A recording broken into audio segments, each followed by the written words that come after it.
this is getting out of Greater Hills. Unfortunately, the RPM is not working correctly. It starts to cut out. You can see the jagged lines. Some of them are actually downshifts, where I'm changing gears to get out of the neighborhood. The only ones that really show any good data with relation to the oxygen sensor is the long stretches, and they're going to be coming up shortly. You can almost see the streets. I'm making the turns on, accelerating and slowing down. The engine was not fully warmed up at this time either. Very important to note that. You can see, however, that there is a theme that's being followed, and that is that the engine is running very rich. And we'll see that in a second. We get an area here coming out, and there's an area I'm waiting for some cars to turn to traffic light. I haven't put it on the highway yet, so this is what we're looking at, you know, basically stop and go, changing gears and what have you. And like I said, the RPM continues to cut out. Gonna have to connect it directly to the tach. The part that I used was designed for the Yamaha, not for the Shovelhead, so I'm not really broken up about that. And here we have a straight area. We were getting 12 to 1, accelerating up between 11 and 12, and every now and again I let go of the throttle, scavenges just a little bit, it jumps into a lean condition, but that's when my hand is off the throttle. There's no load on the engine during those lean conditions. See what we got here. Here we have a straightaway, accelerating and hitting around 2600 RPM. So we could definitely do better on the bottom end here and lean it out a bit. It's not even really a concern about leaning it out because it is exceptionally rich. We'll come to another good part.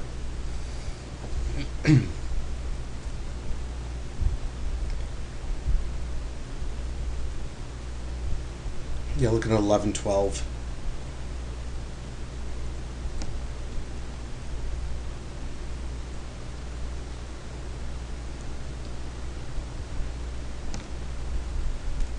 At this point, the RPM completely just cut out. Sensor couldn't handle it. It kicks back on here.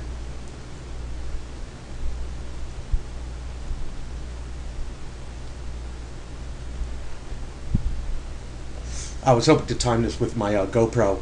My GoPro wasn't charged, so nothing I can do there. Here we have a straightaway where I put the engine on very little load, just enough to keep it maintained. And obviously it's a little off. It was about 2,000 RPM. It's showing 1,800.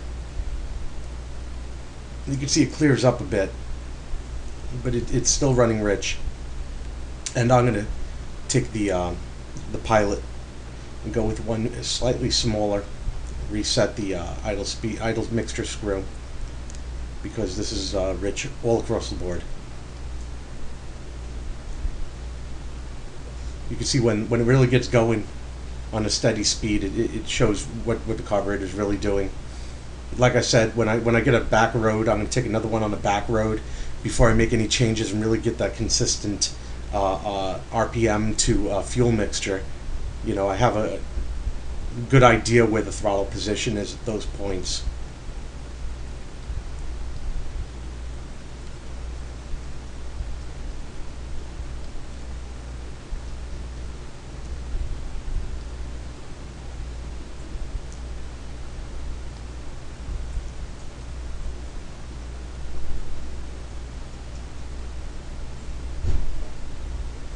Yeah, I'm not going to go through the whole movie. It just gives you an idea of what we're looking at. Got to clean up the RPM. Changes have been made, as a matter of fact. I have another short movie. I'm going to hit stop right here. I'm going to session 3 right quick. And what you're going to see is it's going to start at 11 at idle. And you can actually see right here, I take my screwdriver and I had actually changed the mixture up, and we'll watch that happen. It says 11, and then I turn the screw right here. Just bump it up just a little bit and see what we get. But I only went around the block. But these are the newer numbers. Forget the RPM; it's about useless. But looking at 12, 13, right at the bottom. But as soon as I give it any gas and I start going to the next jet, you can see it get rich again. And that's why I'm going to bump that jet up, or bump that jet down just a little bit. We got some nice consistent flow here. It shows about 12 to 1 right there at low speed. As I just crack it open, it starts to richen out. And that's it.